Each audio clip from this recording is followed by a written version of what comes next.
Hey y'all, this is Rose AJ coming to you live, the Carnivore Connection, where we share heartfelt and soulful conversations.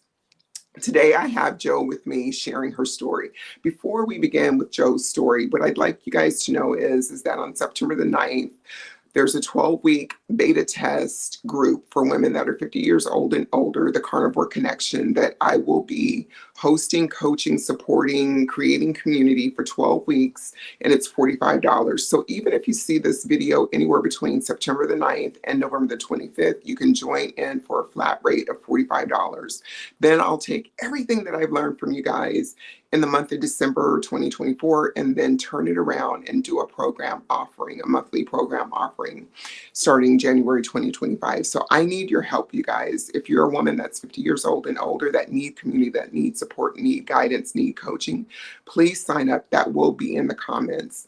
And then if it's not for you, please pass it on to someone else. So I am committed to showing up here as a carnivore and as a person of color as often as I can, right? As often as I can, and as a woman over 50. Now, with all that being said, I am going to shush my mouth and turn this over to Jo. Okay, Jo, you go ahead and do your thing, boo.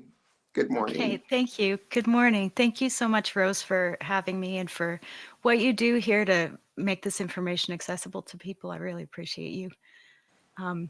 I wish I had had it sooner, like all of us, I guess. But glad to be learning about carnivore now. I've been on a long journey to figure out how to be healthy and functional on a consistent basis in my life. The first thing that kind of went wrong was back pain.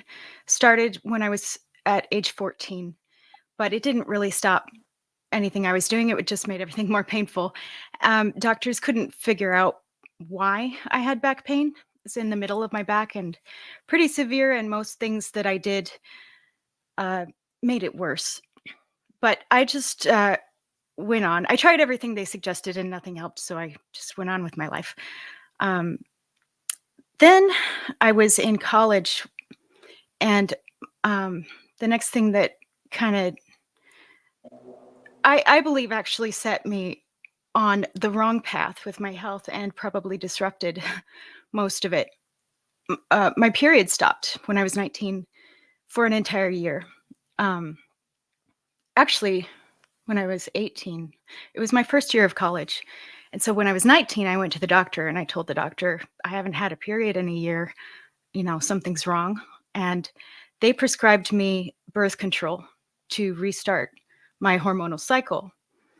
And I didn't know any different. I didn't know there might be side effects or complications with that. And I just took it as prescribed. And after about a year, they said, well, you could try going off of it, see if your period comes back. And it did. So that was fine. And I thought, that's great.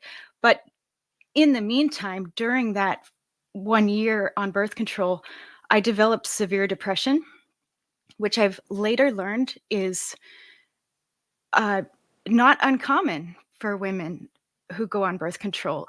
Many women have reported that they started experiencing depression for the first time in their lives after going on it, and that it then became a lifelong issue after that. So, yeah, I became severely depressed. I really lost my sense of self, my sense of self-worth, my well-being. I had all this self-doubt, and I was just in a crippling mental health situation in 2001 in Texas, and there wasn't really anyone around me talking about depression or talking about mental health. But luckily, I had a roommate who was really observant and really caring, and she wrote me this letter, and she told me all these observations she had seen, all these changes in me, and she encouraged me to go to a counselor. I really thank her for that. I did go to a counselor, but I've had all this shame about it. I thought I was a failure for needing this help. The counseling was helpful, but I also was sort of coping by eating more carbs and crackers and cookies and things like that. I got really obsessed with it, and I hated that. I felt so ashamed of um, basically secretly binging and then feeling horrible about myself and gaining weight and then going to the gym and trying to burn it off. And it was just this miserable kind of obsessive cycle that I got into. I think that the carbs were a way of trying to cope with trying to silence the emotional, you know, overwhelm and the desperate situation I felt like I was in emotionally and mentally. So this counselor I was seeing sent me to some eating disorder person in the college, and I talked to her, and she must have said something helpful. I can't remember what she said, but I was able to stop with that cycle. And I promised myself at that time, thank you. Yeah, kind of amazing to me now that I've faced so many other struggles with addiction since. But yeah, I vowed to myself never to count calories again, never to look at a nutrition label again, and just not to think about what I was eating anymore, basically. And just, I don't know how I did it, but I kind of managed to figure out eat until you're full and then stop and that kind of thing. Um, so I had that like boundary around not counting calories or anything having to do with food. And that was good until uh, until I kind of messed up my carb situation with carnivore. But that's a little later down the line. At any rate, I didn't get out of that depressive situation. I was just constantly struggling with depression throughout college. So eventually, this counselor that I was seeing recommended that I go to a psychiatrist and see if he could help me with the depression. So I did, and he gave me an antidepressant. Well, that uh, basically made me, I think it basically made me manic. I started becoming very reckless. I completely changed. I had like a personality change. I had been like a really conscientious, disciplined, serious student, very concerned about self-control and doing everything right. And I just kind of went nuts at that point and got really reckless and got involved with some people that encouraged me to be even more reckless. And I had a bunch of traumatic experiences and was experiencing dangerous situations. And it was just a really, really nightmarish about a year and a half of that. And it was during that time that I realized something is not right. And I don't think this medicine is helping me. And so I quit. I quit taking it and I didn't go back to that psychiatrist.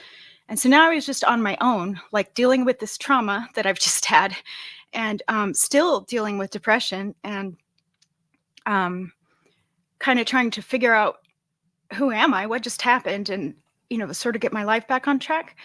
And then I got in a car accident and experienced a traumatic brain injury at that point. So I was 22 when that happened. And after that, I had a lot of, cognitive problems, problems with memory, multitasking, basic math, like 2 + 4 kind of thing. And just really dramatically impacted the experience of my mind and thinking and doing normal basic daily tasks. So I was told at that time that the brain doesn't heal after about a year has gone by, or maybe 2 at the most. So I was just kind of hoping for that year that I would get my old brain back. And I was also told there's nothing you can really do to help the brain heal. You just have to hope for the best. Oh, actually, that doctor did tell me to quit smoking. So during the reckless time, I had started smoking and drinking. He told me to quit smoking. I did. I actually did quit smoking at that time for a year and a half. I wasn't happy about the smoking. Yeah. Well, yes for then, but then I then I fell off again. But yeah, so I was at that point like coping with all this mental illness and now the brain injury with smoking and drinking. That doctor encouraged me to quit smoking, and I did. He said, there's nothing else you can do to heal your brain. And, after a year, I wasn't myself yet at all. And I figured, well, I just gotta, figure out how to deal with this and move on. So I did. I was just struggling through my whole 20s. I was obviously sick too. I had horrible cystic acne. Like my whole 20s and early 30s, I had terrible acne. Like I knew things weren't right, but I kept going to doctors and they just had no answers. They tried a few things and then gave up, So I've got this terrible back pain. It got worse every year. I've got the depression, and now I have like every once in a while I'll have like a hypomanic episode where I have all this energy and I feel amazing and I feel like I'm on top of the world and I can this is how my life's supposed to be. I knew I had it in me. I knew I wasn't this failure, but then 2 weeks later I was depressed again. So it's just this back and forth of extremes. And so eventually, I did go to another psychiatrist and got diagnosed with bipolar disorder. And so they put me on bipolar medications, which made me immediately gain 40 pounds without changing my diet or exercise. That's not great for your self-esteem and depression and stuff. And other side effects, just really weird, uncomfortable, bizarre, like things going wrong with my body on account of the medications I was on. But I thought being diagnosed with bipolar was great because that finally explained why I had been, so messed up and so unable to be consistently who I wanted to be and who I thought I could be as an adult. And I thought that the medication would fix it so that I could be myself again and do good work and show up for my family and, be the person I wanted to be. But it didn't. So none of that medication. I was put on cocktail after cocktail after cocktail because it didn't work. So then they would try something else and then they would add something else and then they would take something out and add 3 more things. And, over years, it was just dozens of medications that I was on and off of with several different psychiatrists that I saw over that time.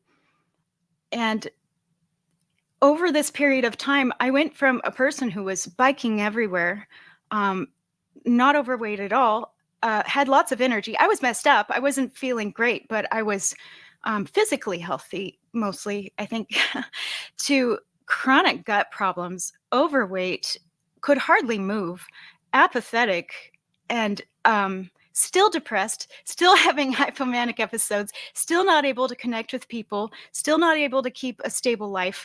It was like it just made it worse over time, while stringing me along with the hope that if we just find the right one, if we find the right combo, it'll fix it, And so after a number of years, I think probably about 5 years on the medications, I did 12 total, but I think about halfway into that, 12 years of medications. Yeah. Yeah. Yeah. So when people ask me, why don't you trust doctors anymore? Why are you trying to do this all with diet? Well, I gave it my best shot. I gave them really important years of my life to try and heal me, and they failed. So, I'm looking for other answers now.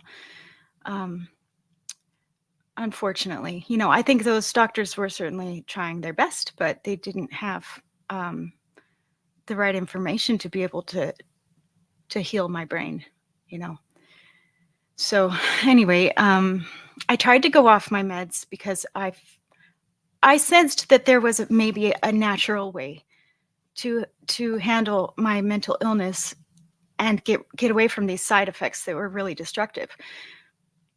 And I found a new psychiatrist who was willing to explore that with me and help me go off my meds.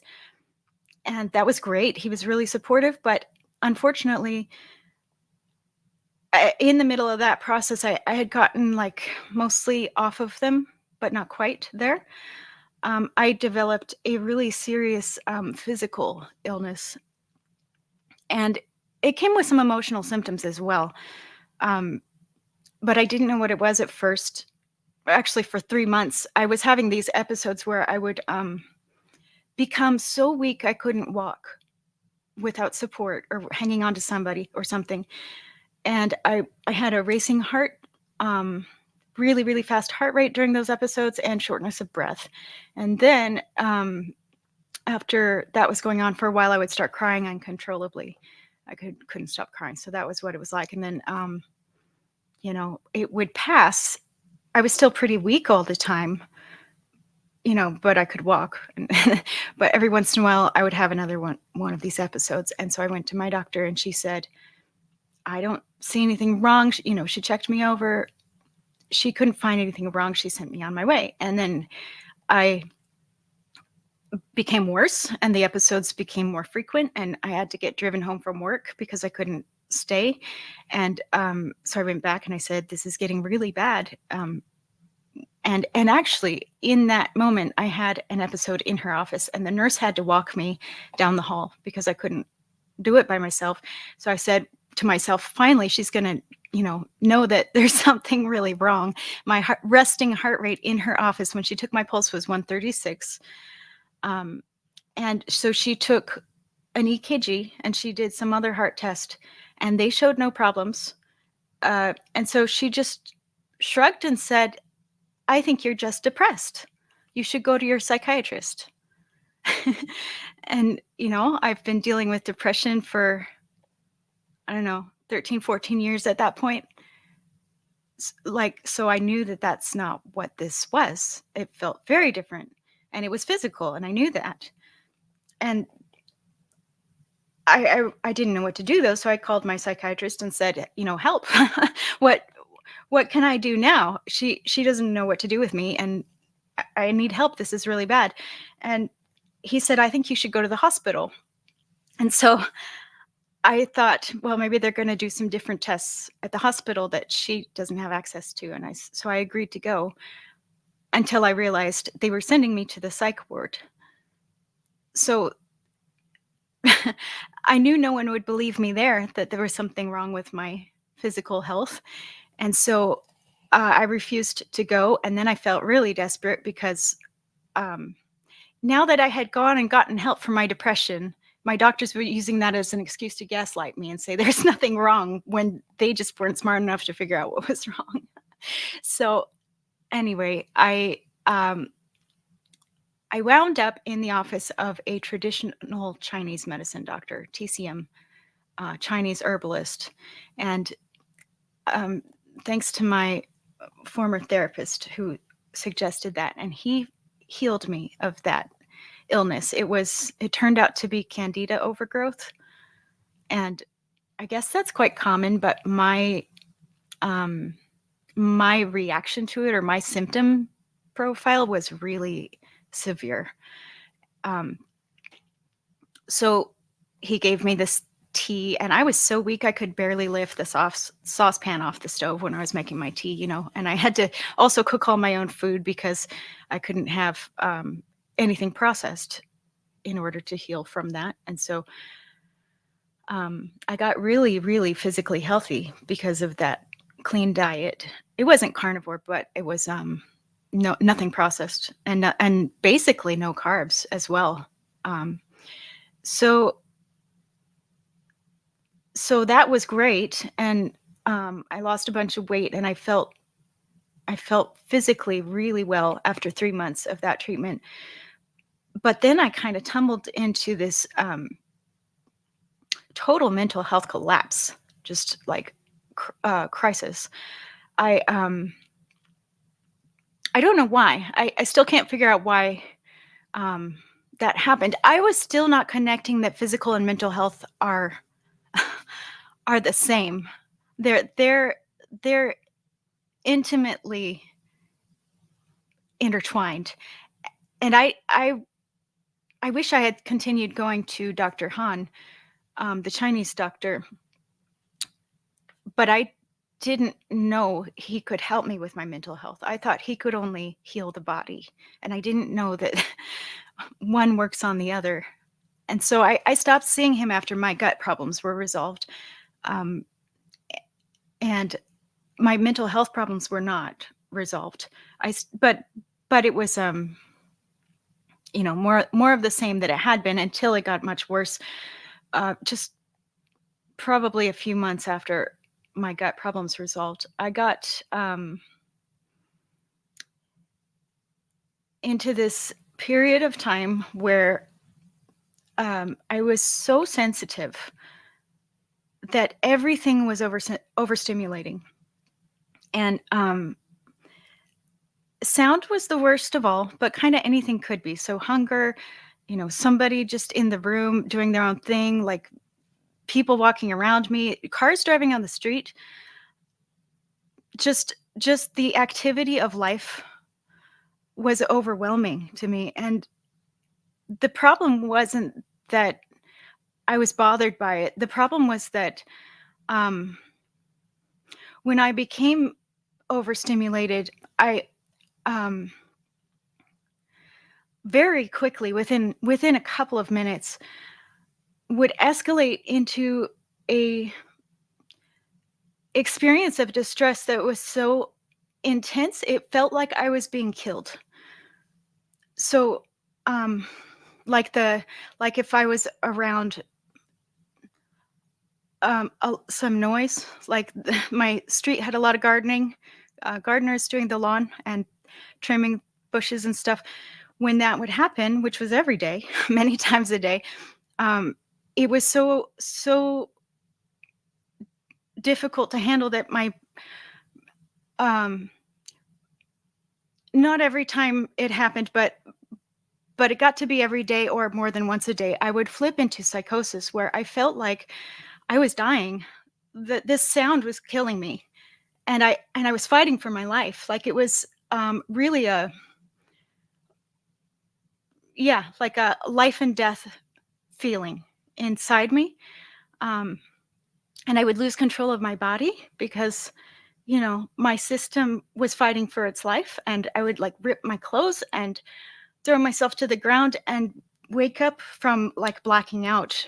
Basically, I would black out and find bruises all over my body. So it was like a really, really, really, really, really scary time. And I was basically going through these traumatic experiences just from being exposed to normal sounds and stuff in life. And so I wasn't drinking at that time. I should have mentioned this before. I quit drinking and smoking again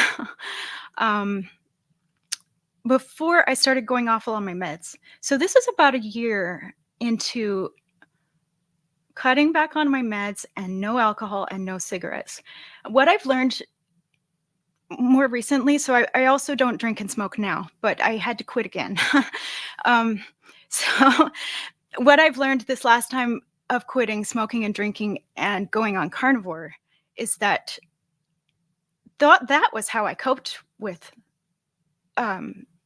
stimulation, with sound and light and activity and people and the way the world is. That was how I kept the volume down on life to a level that I could handle, was by smoking and drinking. And so when that was gone, and then the meds were like detoxing out of my system, I just couldn't handle it. I couldn't handle the sounds and, just normal life. It was too much for me. So that was going on. And then I was trying I gave up on trying to quit meds. I was just taking whatever he gave me, whatever he threw at me. I would try it because I was desperate and I had no better options. I knew of nothing else to try. I was trying everything, everything I heard of. I tried, Reiki. I tried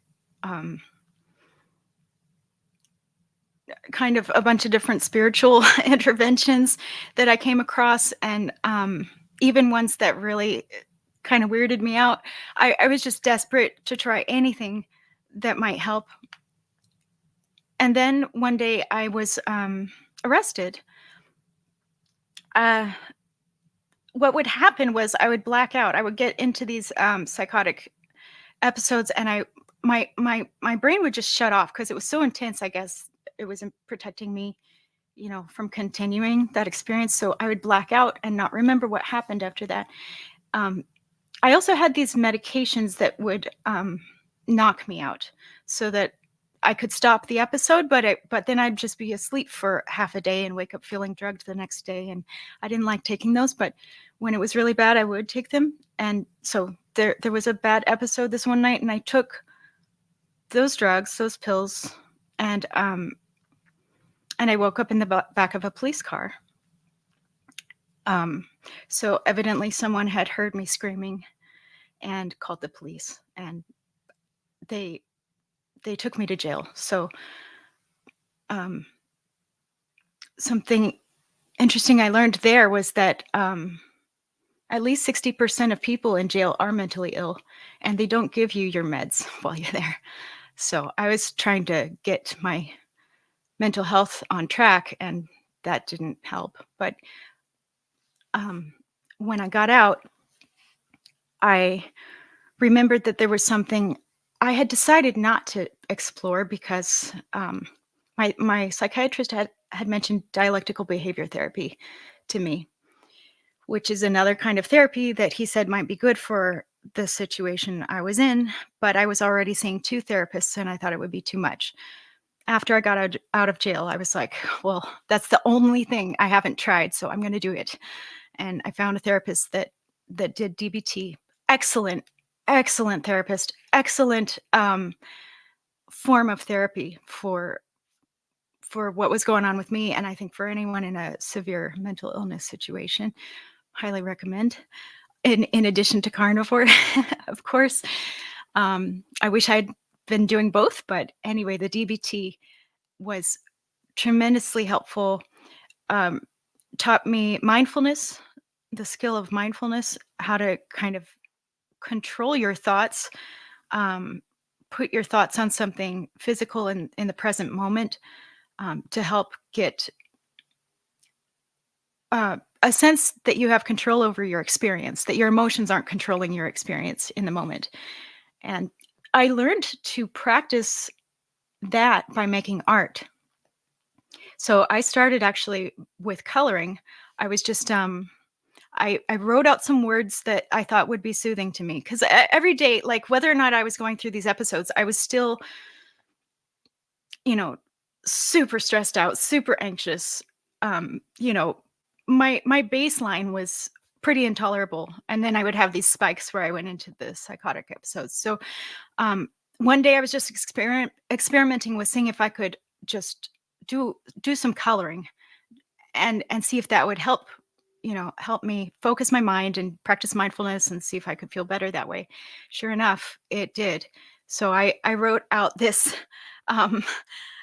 this sign, basically, this little poster that said, "On Earth, I am safe," because I thought that would help me feel safe and felt me feel better. And I spent 2 hours coloring those letters without even realizing how much time had gone by. And when I got done with that, I was amazed at how peaceful I felt. And then I had this immediate inspiration. I had this like download of what was called art lessons in my download. It was called art lessons, and it was like this guide to how to create, how to be creative, without judgment and without fear and anxiety. So I wrote that down, and that actually became the basis of the book I wrote about creativity, self-healing, and using creativity for mental health. And the book is called On Earth I Am Safe. But yeah, so that became a huge transformative moment where from then on I was making art like all day long. And I got into painting and all kinds of different stuff, because it was the best thing that I had ever found to get this anxiety and panic and to get my mental health crisis stabilized from day to day. And my only goal at that point was just to feel okay. I obviously couldn't work anymore, and um, couldn't socialize or go out or do anything. So I was just trying to feel okay, from day to day. And that helped me tremendously. Um, I also started doing yoga, and that helped a lot. And that ended up over time healing my back pain. Um, and then, yeah, I had like a few blissful years after that, actually. I was still taking the meds because I wasn't, I was too scared. I was too scared to try and experiment with going off meds, after what happened the last time. And I still kind of believed that I would need them for life. I didn't want to take them for life, but you know, I was taking a cocktail of meds that wasn't giving me terrible side effects. This great psychiatrist that had tried to help me get off of meds, he was able to find a set of 3 or 4 of them that was not causing me horrible side effects, and so I was accepting that as the situation. I'll take these meds and I'll do my yoga and I'll do my art and then I'll be okay. And I was at that time feeling okay, feeling stable enough. I still had a lot of like irritability, quite a bit of anxiety, but it was so much better than it had been. And my physical health was better than it had ever been in my life because I was doing yoga, and I had really gotten my body clean through that Chinese treatment, I think. So I think physically I had more energy, I had more strength. And at that point I was 35, 36, 37. I felt better than I had as a teenager. So this is all still before Carnivore, but that was like a pivotal experience that let me know amazing health is possible, you know, amazing physical health is possible at an older age, or older than when I was a teenager and I didn't feel that good. Um, so I was kind of like, without realizing it, restructuring my beliefs about health um, and healing. Um, but unfortunately, I in my endeavors to get back into like a normal life, I wanted to have a social life, and I wanted to um, be a part of the world, which is still overstimulating for me. I wound up kind of slipping back into dietary choices that weren't great. So I started drinking alcohol sometimes, and drinking Dr. Pepper, and eating out here and there occasionally, and eating fast food occasionally.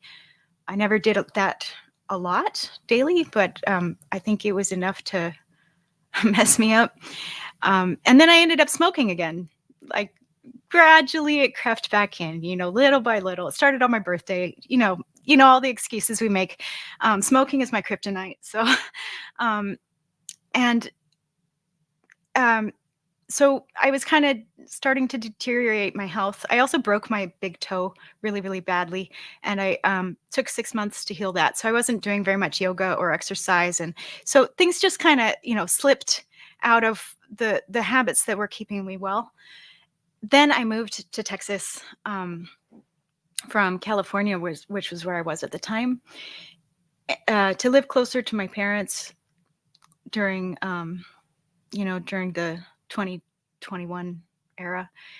And I think that was kind of a shock to my sensitive system as well. The heat here, and just all the changes that go along with a major move threw me for a loop, and some other stuff, and I got quite depressed. I had also I skipped this part. There's so many parts. I'm sorry. I'm probably taking way too long sharing all of this, but okay. Thanks. I had actually gone off my meds by the time around the same time I moved here. So 2021, my friend, who is now my husband, had pointed out to me that there were some questionable situations going on with the supply chain during that time. We couldn't always get things we were used to getting in a timely manner. And he pointed out that during Hurricane Katrina, a lot of the chaos that was going on happened because psychiatric patients couldn't access their medications and had to suddenly go off everything. And so he pointed out that wasn't necessarily likely, but it could happen, and maybe I should get some refills on my prescriptions just in case. And I knew that I couldn't get refills because they don't let you stockpile psychiatric meds. And so I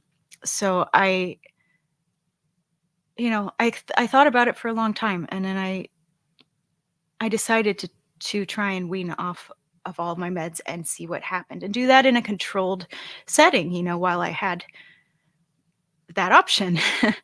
And so I did. Over about a year, I weaned off of 5 different medications I was on. So very, very slowly. And I completed that process right around the time that I moved. And so I moved, and everything changed, and I became depressed. And I considered going back on meds because it was getting kind of bad. But I really wanted to see if I could get out of it. Oh, by the way, I might as well mention this. What really helped me get out of that depression without meds was remembering that depression is anger turned inwards. So I realized, my psychiatrist, the really good, not psychiatrist, but therapist who helped me with DBT, he taught me that depression is anger turned inwards. So I realized I had a lot of anger, and I started journaling and writing out everything I was angry about. And that helped me, that helped relieve the depression and get by without going back on the meds. Yeah, that was great. And but I was still kind of in a more mild depression for a long time after that. And I realized that my gut health was getting worse and worse and worse as well. And I was actually starting to drink more because I was not able to really manage my symptoms and overstimulation without some kind of help. And I felt like the drinking actually helped more than the meds. And it wasn't good, and it wasn't good for me. I didn't think it was good for me, but at least it was like a known thing. I know what this does to me. Whereas all these meds that they might put me on, all these different combinations they might put me on, all the crazy side effects I've experienced in my life, I don't know what that is. I don't know what to expect there. Some of the side effects I've had have so far not resolved. Like 10, 12 years later, I still have some of those issues. To a smaller degree, like it never went away. So I'm really sketched out about psychiatric medications. And I was like, I think I'd rather just drink, even though I don't think this is good for me. So I was kind of using red wine medicinally, during that time, but it was harming my gut health as well. And I knew that. So I knew I needed to clean up my diet and figure out a way to be stable and feel calm without any crutches. And I was looking for ways to heal the candida overgrowth. I knew the symptoms of that, so I could see that was returning. And that's when I came across some carnivore videos online on YouTube. And I was just so impressed with everybody's results and experiences. I was so excited about it because, a couple of the things I tried a couple of holistic doctors back before I lost my job when I still had some money. And I was instructed to take so many supplements that I had 2 7-day pill boxes full of pills for one day. Like, like 14 little cavities. Like that's how much it took for one day. And I was supposed to take them all different times of the day and remember all this stuff and with and without food. And it never really helped. And it was just so complicated and confusing and expensive.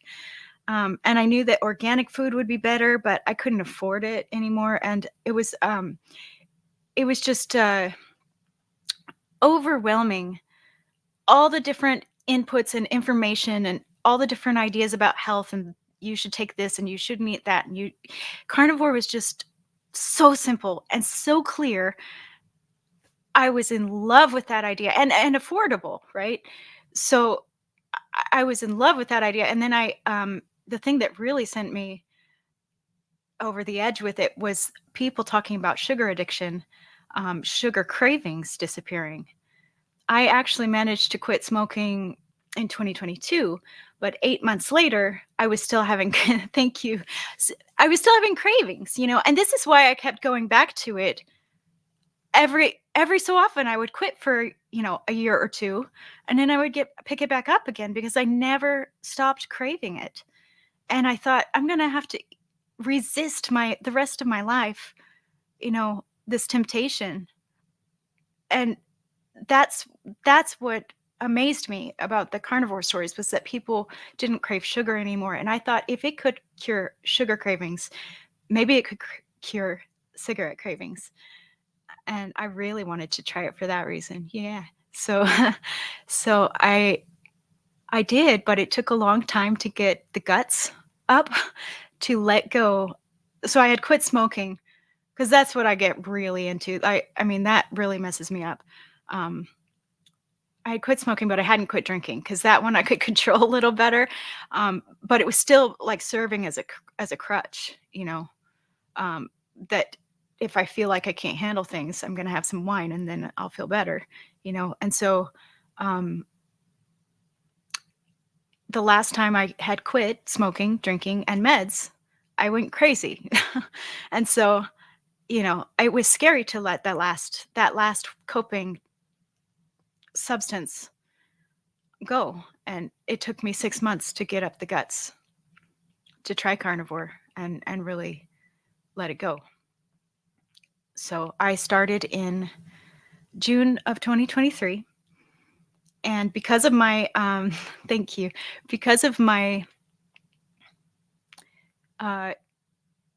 commitment from 20 years ago or more to never look at a nutrition label, I didn't really consider too much about carbs. And I was trying, I was kind of aware that I should limit dairy, but I ended up kind of substituting the red wine for a whole lot of milk. And so I ended up overdoing it on carbs because of dairy for 6 months. No, maybe, I can't remember. Anyway, for a long time, I was not in ketosis because of milk. And then I cut out the milk and replaced it with heavy cream, but then I started drinking more coffee. So it's like, this actually I heard a doctor, I don't remember her name. She described addiction as a ladder. So like you can be on heroin and get off heroin and then find yourself addicted to alcohol, get off alcohol, and now you're smoking more. In my case, it was reversed, and then get off of cigarettes and now you're doing a lot of coffee, and sugar's in there somewhere. And so, yeah. And I know a lot of people like that. And I was doing the same thing. So I got off carbs and now I'm drinking more coffee, which I later found out has a little bit of carbs. Dr. Berry mentioned that. So I think with the coffee in excessive quantities, even though it was decaf, and the cream I was putting in it and some cheese, and I was having a little bit of chocolate because I had horrible oxalate dumping for a long time, very painful.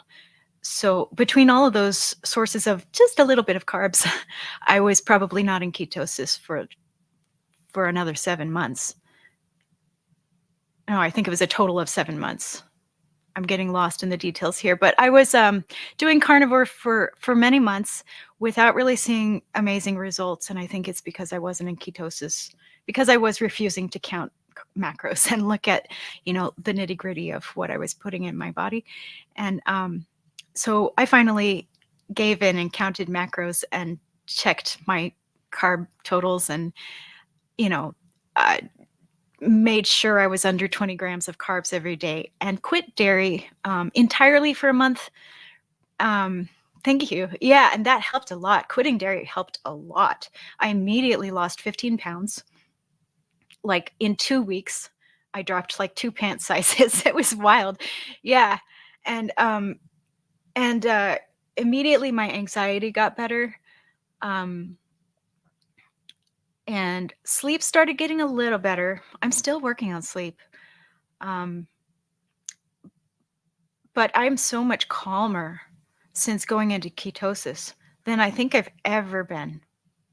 I think this is the calmest I've ever been. And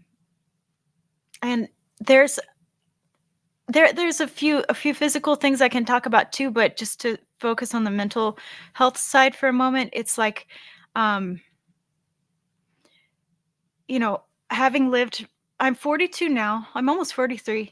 I was 19 when it all started with depression, and I've never been this calm. I've never been this free of anxiety, but I've also like struggled my whole life to just keep my mood stable and content, you know. It's always like I'm on top of the world, or I'm boiling in anger, or in insecurity, you know, self-doubt, or just irritation, frustration, angry at myself, just all of these uncomfortable experiences that I always pinned it as like a moral failing, or a spiritual failing, that I'm not you know, able to just be grateful for what I have and just enjoy the presence of the people that I love. You know, why am I stewing about this or that? And carnivore changed that. Like, I've done so much therapy. I've done so much journaling and talking about it and trying to release it, and rituals, and like I've done so much work to just try and be okay with my life and myself. And it all could have gone so much faster, or not even been necessary with the right diet, because on carnivore I just feel happy. I feel grateful. Like the same things that used to irritate me and make me feel resentful, I look at them now and I'm grateful. And I think about how, you know, how much life is blessing me every day, you know, and it's it's just a whole different experience, and I feel optimistic about my future. And um it's just it's a really profound sense of peace and joy and hope that's like more or less constant. You know, every once in a while something is making me a little sad or a little annoyed, but I can just get over it, you know, and and uh and carry on. So yeah, that's just been unreal. That's what I always thought the medications would do. Never got anywhere close to what this diet has done. So So let me ask you, like, I am just like completely caught up in everything you said, Joe, that I actually don't have any questions because I'm like, girl. But I want to know, so your first 7 months on carnivore, because you didn't want to read labels or count calories because you had, or not calories, I'm sorry, macros in general, carbs and stuff. What was those first 7 months like when you realized that you weren't having any healing or experiencing things that people on the carnivore diet had experienced? What made you keep going past those 7 months? Okay. I noticed some small changes. One was that I had been intolerant of heat for a long time, um, to the point where it was hard to be with other people because um, at my house, I had to keep it at 65. And even then, I was too hot sometimes. And when I would go to my parents' house, they keep it at 74. And I would just be so irritable and so cranky and so uncomfortable and so miserable, um, that I just couldn't be normal. um, so, and I live in Texas now, so it's just hot no matter where you go. Carnivore in the first 7 months, so this is not in ketosis, drinking way too much milk, but removing all the plants, um, regulated my temperature quite a lot so that I'm now comfortable at 70 or 72 degrees. I can even handle 74 for a while. It's okay. So I, that's a big quality of life improvement for me and my husband who has to live with me. um, but as in terms of, so like that happened, I saw my skin improve. I had some, discoloration on my skin, like dark patches that improved, and some small things like that. I wasn't feeling a lot better. I wasn't sleeping better. I was disappointed in that, but I basically believed that that this was the best dietary choice I could make, and I know that diet is pivotal to good health. I kept To answer you more directly, what kept me going was I listened to interviews like this one. I listened a lot to Dave Mack's channel, No Carb Life, and other YouTubers doing carnivore stuff. I listened a lot to Amanda from is it Carnivore's Me on her yes. weight loss journey. I really appreciate her, and all the doctors talking about it. And so just continuing to consume that content every day um, maintained my hope that dramatic healing is possible. And I probably just need to tweak some things to find my perfect healing. And so um, I kind of took the approach that I have been brainwashed about health and medicine. Whether or not that's true, that's, just what I decided to think, how I decided to think about it. And now I want to re-brainwash myself to a new belief about how Mm. it all works and experiment with that. Not that I don't want to be brainwashed in the sense that I can't consider other ideas, but I know that for me, changing my belief about something is possible, and that it's worthwhile to experiment with a new idea or a new approach before deciding it does or doesn't work. And I just figured that I hadn't experimented enough and found the right tweaks to adjust for my particular situation. And I'm still doing that. I Um, I'm still working at it. Well, I'm going to just say, you go, girl. There's so many parallels in your story that I can identify with. First, with the depression, because I've been depressed literally since, I would say, birth. I've never been formally diagnosed, I've never been medicated, but I understand how the role of addiction in any form plays into that, because I gravitated towards food at 3.5, you know, three Mm. and a half years old. And it could have been so many other things. And then also alcohol was a part of that, that I had to finally let it go. And then I finally let go of black coffee because, like you said, when one thing goes, another, we're like on the Titanic, switching seats, right? Yeah. But addiction as a whole is a brain disease, right? So there's always going to be something that's our first or second or third love, but there's always this stuff that's interacting. And what is it? Addiction, interactive disorder. There could just be 20 things at play. 5 can pick up and 15 drop off or whatever. But what I'm most curious about is that you were bold enough, I would say bold enough, to follow, or trusting enough, let me say, trusting enough to follow your therapist, your psychologist, your doctors, information that they were giving you. And then bold enough, I would think, to try to wean yourself off of meds several times throughout your 12-year journey.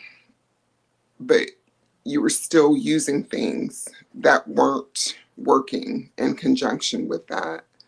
So, how did you have enough faith to finally let go of your cigarettes, the carbs, and the alcohol? How did you have enough faith when there was nothing left, I would say, to stabilize you, if there was no meds and the three things that you knew were working? What really helped was meeting another carnivore in person. I've stumbled across an account on X of a guy who lives here in my area, more or less, kind of a ways away. But we met up for coffee, and he encouraged me, and he was just like a real life person that I could. He had great results after 3 months, and was really enthusiastic and passionate about it. And he had some similar experiences to some of mine, and I just felt supported that there was someone I could reach out to. And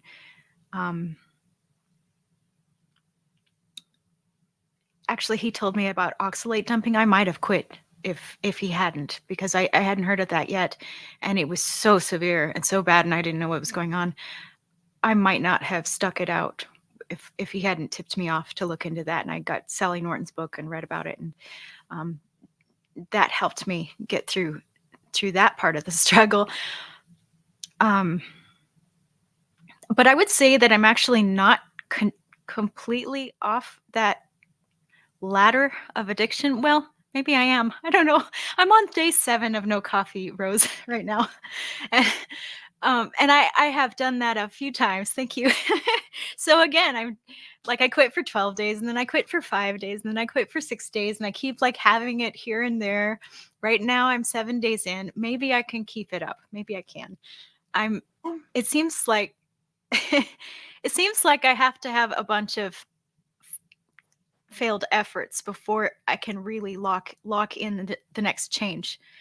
But I also noticed that I'm using Twitter more, or actually I had been like more on social media. I think it's addictive too.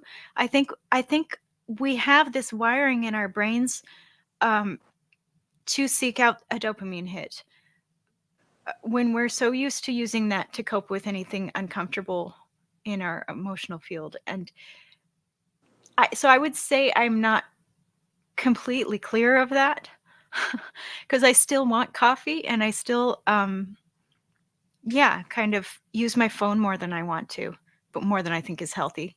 And that's kind of the next thing. It seems like every time I eliminate an addiction, I find another one that I'm already doing, or it gets worse or something. So I don't know. I'm still trying to figure it out, but at least I'm not smoking and drinking and eating sugar anymore. So I have to share with you, Joe. yeah. All of what you said is like ring, ring, ring, ring, ring. So I'm like almost 57 on the 1st. I'll be 57. And I got to tell you, girl, I've been drinking coffee for like 35, 37 years. And like you, I would take challenges, quit it for 45 days, quit it for 7 days, quit it, quit it, quit it. But I've let go with Carnivore. I've been able to let go a lot of my last things, my last vices, if that makes sense, right? Yeah. So I had stopped drinking alcohol in 2018.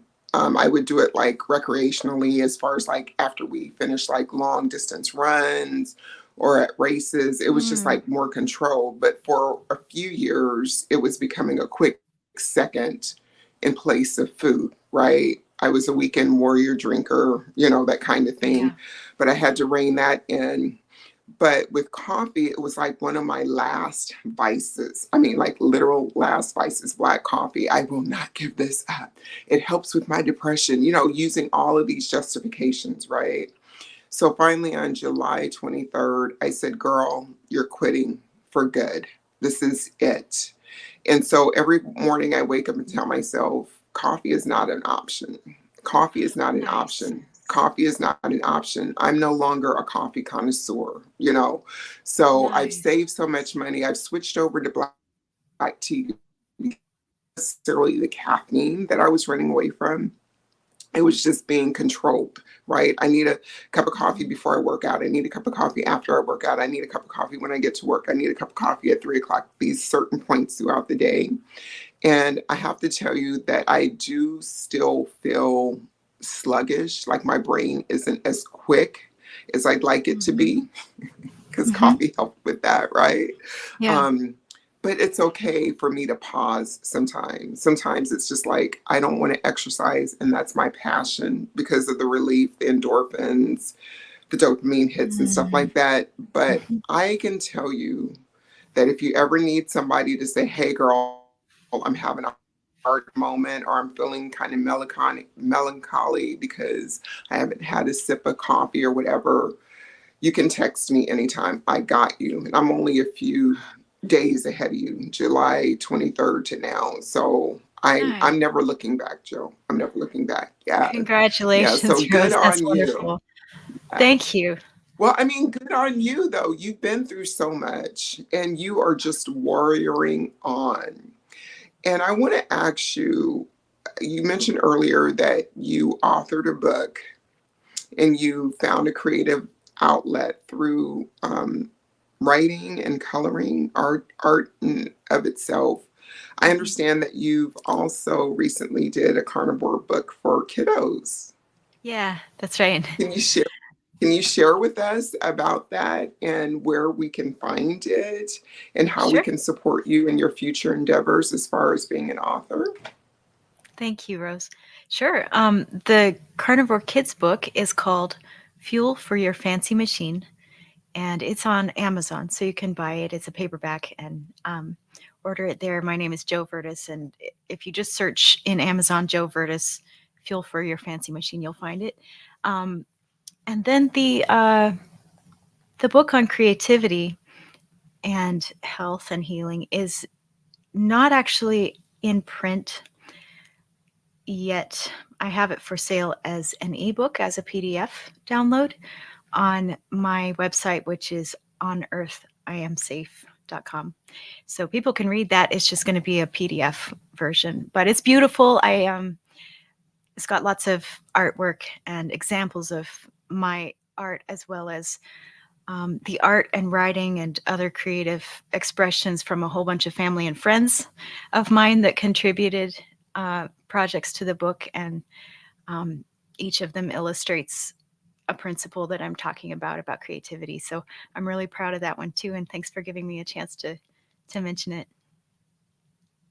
Oh, and it's also Absolutely. got Now, musical illustrations. There's also like a set of 7 musical tracks um, that are highlighted as you go throughout the book. You can listen to those too, because I'm a composer and songwriter. So I thought it would be cool to have a book about creativity that shows um, creativity from a bunch of different angles, including the audio side. right on, girl. You're multi-talented. What did you call it? Multi-talented artist? Per- Multidisciplinary. I don't know what to call it, but just I don't stick to one art form. I like to get messy in all of them, or a So, bunch of do them. you not stick to one of them because you get bored if you stay in that one mode too long, or do you just like to enjoy all aspects that you enjoy? I think it's mainly driven by interests and desire. And desire is something I talk about in the book. That when you have like a curiosity or a desire to go express yourself in some way, or to go explore something new that you've never done before that interests you, that's often, in my view, our creative spirits leading us in the direction that we ought to go for our greatest joy and self-development.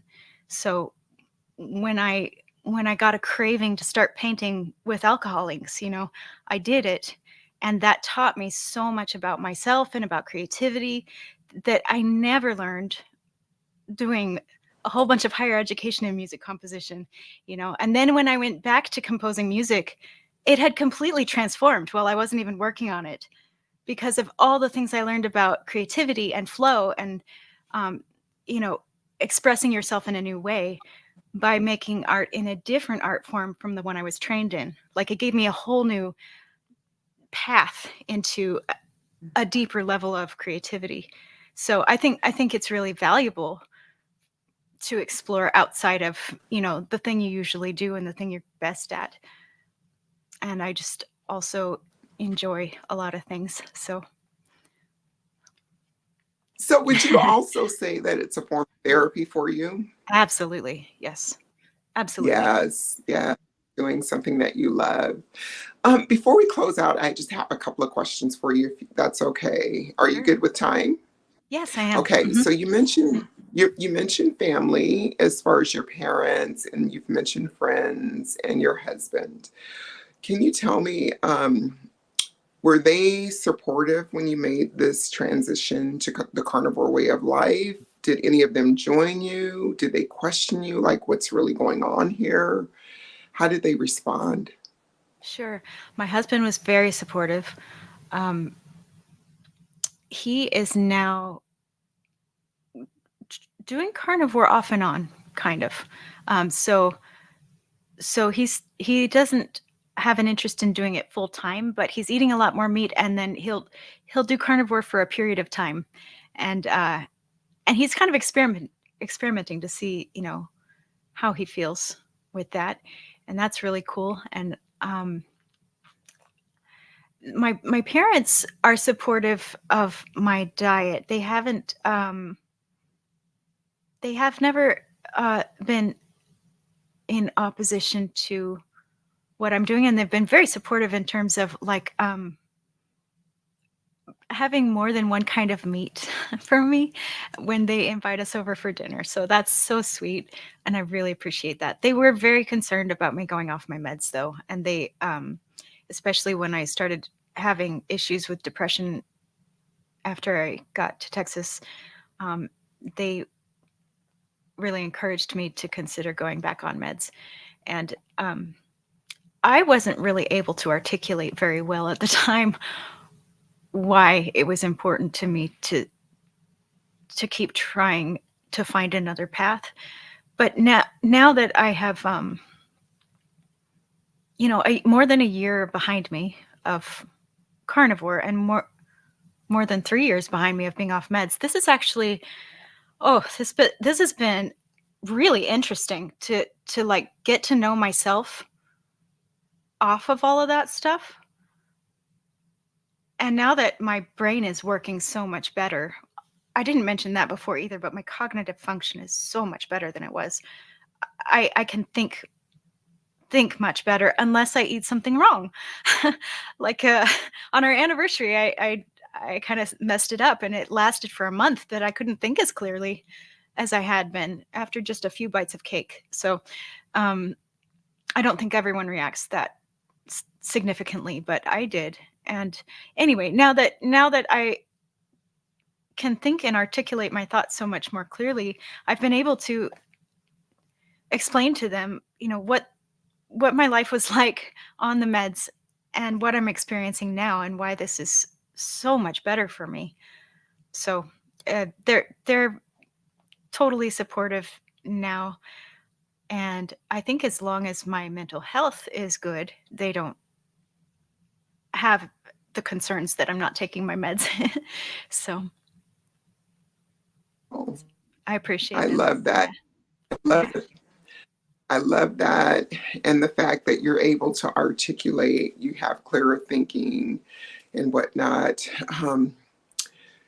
Whew, girl, you're just after my own heart with this here. Um, where do you see yourself in 6 months? Because I can candidly say that I am still working on perfecting what will work for me. And you know, it'll probably Yeah. continue to change as we age and whatnot. I just share one quick story with you because you Please. mentioned a couple of bites of cake and whatnot. So in 2021, September 2021, for my I'm just going to just be real short on this. I decided to try Quest bars. I had been introducing them and eating them, Quest bars, and I said, well, I'm going to have birthday cake. Now, girlfriend, if you have 4 bars to a box, guess how many I'm eating? 4? Okay. Yeah. Yeah. So you Yeah. know how they have Yeah. a better price if you buy 4 to a box versus 1. So I thought I was just going to be strong because I only eat 1 meal a day. I said, well, I'll have my meat and then I'll have these bars and that'll be it for the day. So let me tell you, it was on a Friday because my running group was on a Saturday. I ate those 4 bars, Joe. The next day I woke up, I had vertigo. I had never experienced vertigo ever in my life. Now, it might have been dizzy, but not vertigo, actual vertigo. I couldn't drive. I couldn't walk down the stairs. It was just really exasperated. Those symptoms, so I missed my whole day's activities. Those symptoms lasted until like maybe 2 or 3 o'clock in the afternoon. And I was like, I have got to get out of my house. I have got to go to Costco. I've got to just do something, right? So I went to Costco, which is about 8 miles away. I took the streets. I didn't take the freeway. And even then, I shouldn't have been driving. I'm going to be candid. I shouldn't have been driving just because I was still really loopy and stuff. And I said, I will never eat Quest bars again. So what had been good 6 months or a year prior was no longer good for me. So I'm saying all that to say is that your body will drop huge bombs on this is not okay when you do things like eat the cake or eat something that you want to indulge in. It can backfire. So I'm glad that you're listening to your body. We still have those experiences. But where do you see yourself 6 months from now? I got off the rails. No, that I appreciate that. Yeah.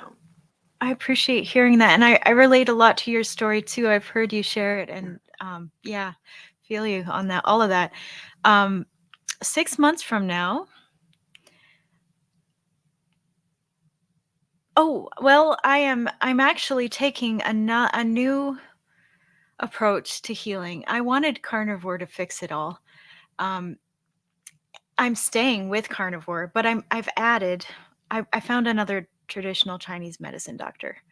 And so, yeah, I'm so grateful. Like that's kind of hard to pay for. My husband is like working extra and making it possible because he wants to see me feeling good, and he thinks that could help too. So, and that's what cured this candida situation in the past.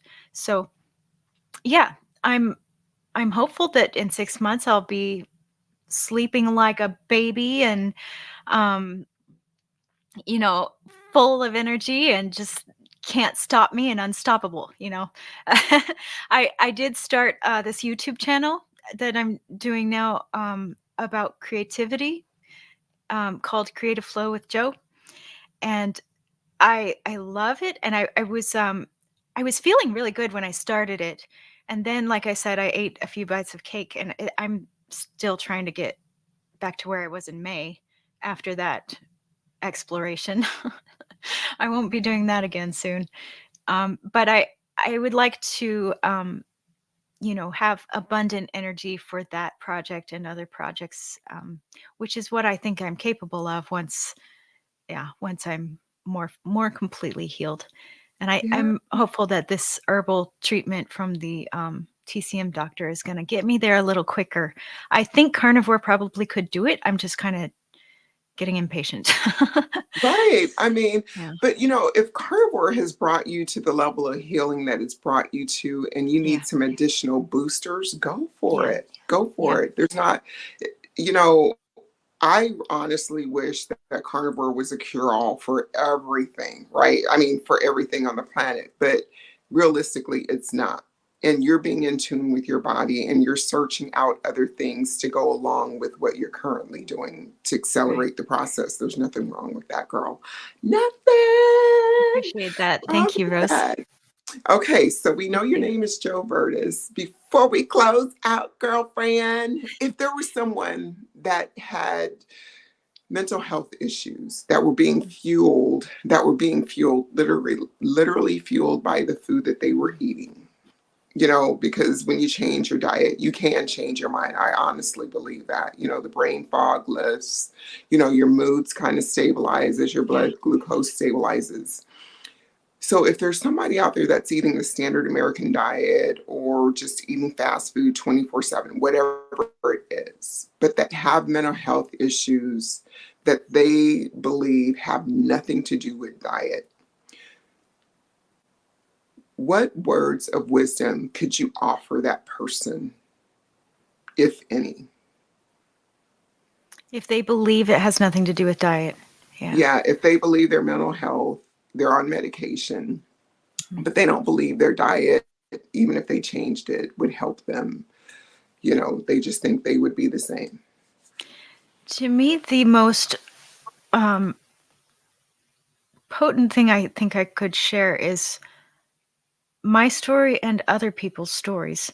So I have my own experience of diet helping infinitely more than medications, but I also personally know two other people. Robin Dobbins healed from, actually three other people, from bipolar disorder using diet, whereas 20 years of medication didn't heal her and didn't help and didn't give her a fully functional life that she could thrive in.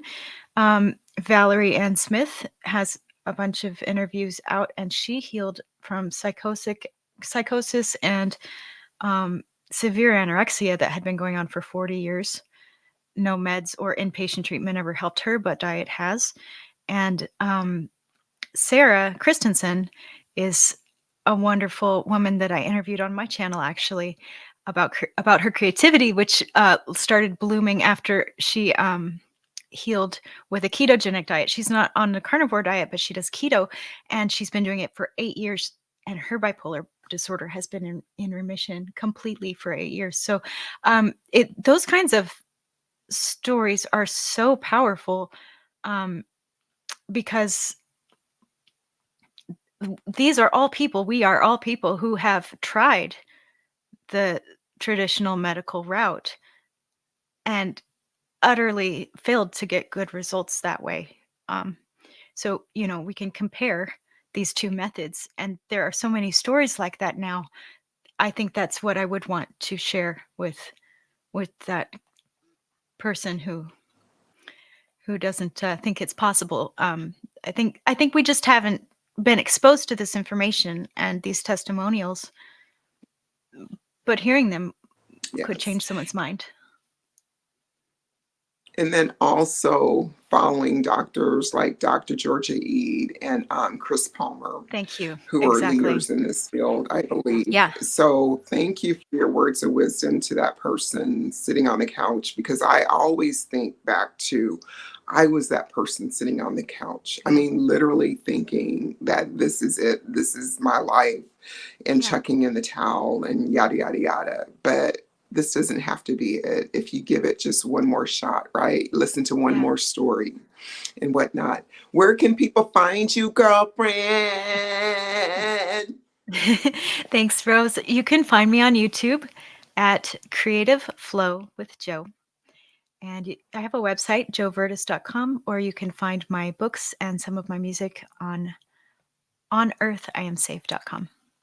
All right. And I'm on Twitter too. I'm on X as Tahini, TAHINIOK, where I talk to people about carnivore a lot. So that's where I met all my carnivore friends. All right, my friends, this is Rose AJ with the Carnivore Connection, where we brought you another story, true story. And I just feel like I've met a new best friend in Likewise. Texas. You know what I'm saying? So till next time. Thank you so much, Rose. Thank you. Wait. Joe, I forgot to ask you, girl, what do you do for community? Like carnivore community, wellness community, or abstinence community, whatever you want to call it. What do you do for community? Okay, so actually, my friend Brian, who was the one who met me for coffee and gave me his real life experience in person and encouraged me to start Carnivore and helped me take the leap to give up the alcohol and actually do it. His name is Brian, and his Twitter is, I kind of forgot it. I think it's Carnivore DD. But anyway, he and I talked about maybe creating like a local group.